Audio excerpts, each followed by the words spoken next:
بسم اللہ الرحمن الرحیم۔ السلام علیکم ورحمۃ اللہ وبرکاتہ۔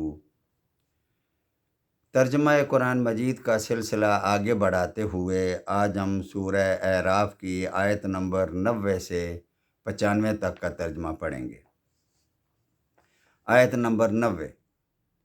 شعیب علیہ السلام کی قوم کے سرداروں نے کہا کہ اگر تم شعیب علیہ السلام کی راہ پر چلو گے تو بے شک بڑا نقصان اٹھاؤ گے۔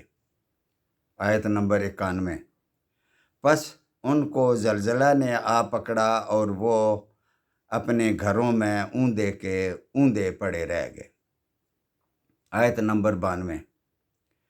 جنہوں نے شعیب علیہ السلام کی تکذیب کی تھی ان کی یہ حالت ہو گئی جیسے ان گھروں میں کبھی کوئی بسے ہی نہ تھے۔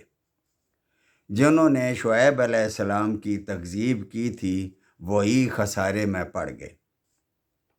سورہ ہود آیت نمبر 94 میں چیخ کا لفظ آیا ہے، اور سورہ شعراء میں آیت نمبر 199 میں بادل کا سایہ کے الفاظ آئے ہیں۔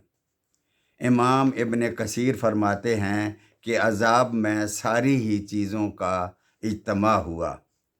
پہلے بادل نے ان پر سایہ کیا جس میں شعلے، چنگاریاں اور آگ کے بھبوکے تھے۔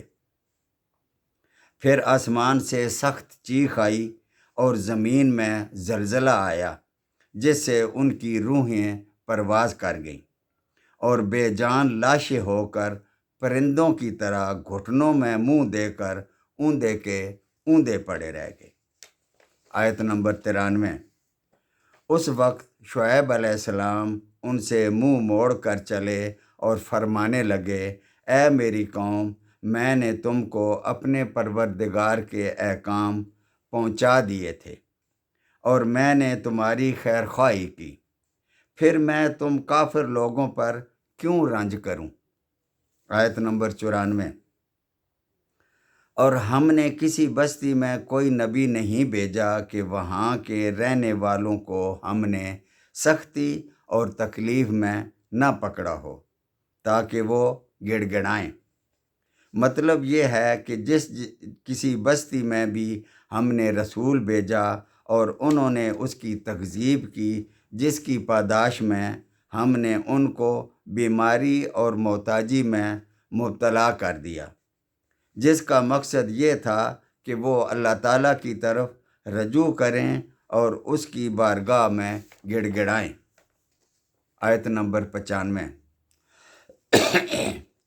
پھر ہم نے اس بدحالی کی جگہ خوشحالی بدل دی، یہاں تک کہ ان کو خوب ترقی ہوئی اور کہنے لگے کہ ہمارے آباء و اجداد کو بھی تنگی اور راحت پیش آتی تھی تو ہم نے ان کو دفعتاً پکڑ لیا۔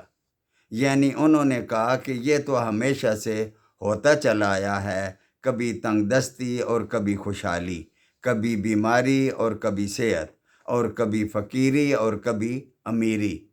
اس کے پیچھے کار فرمایا قدرت الہی اور اس کے ارادے کو سمجھنے میں ناکام رہے تو اللہ تعالیٰ نے اچانک اپنے عذاب کی گرفت میں لے لیا اور ان کو خبر بھی نہ تھی۔